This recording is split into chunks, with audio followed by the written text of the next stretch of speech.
As adults, we really do not have the imagination we once had as children. As children, we were always told that just because you can't see something does not mean that it's not there. We do carry these beliefs and ideas into childhood with no proof, but is it what we have been told so we automatically believe it? As adults, we want evidence and answers. Is there such thing as paranormal experiences or creatures that we have yet to discover, or is there our beliefs that have been distilled in us since childhood?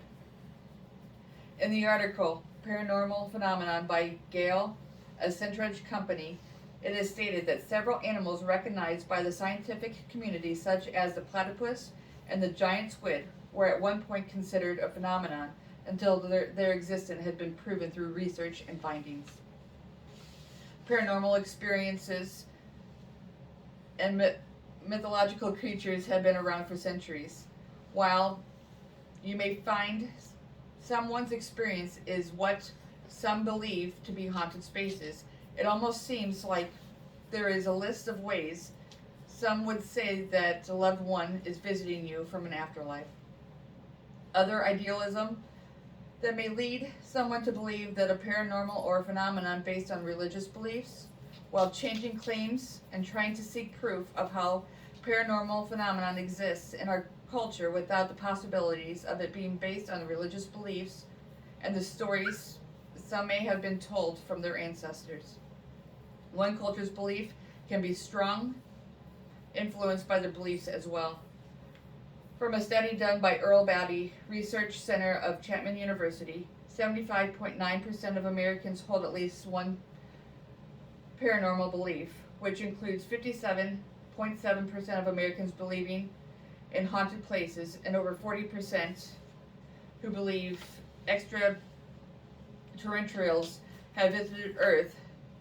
Many skeptics who do not believe in paranormal still hold an interest in the subject, while others believe in guardian angels or when luck happens to be on your side when in danger. Some state that someone is looking out after you.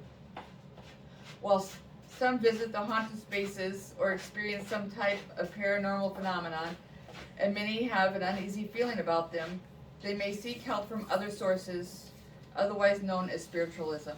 Spiritualism began sometime in the 19th century. Not only were ordinary Americans seeking to help the spiritualists,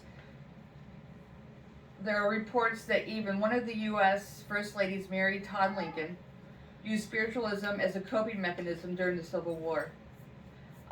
Alexandria Como, a White House historical author, states that the U.S. First Lady Mary Todd Lincoln suffered an immense amount of loss, including her mother at a young age, 3 out of 4 of her children, and the brutal assassination of her husband right before her eyes. Paranormal phenomenon exists in so many shows, movies, video games, books, and even podcasts. It is almost hard to believe in the paranormal or not to believe in the paranormal or mythological creatures.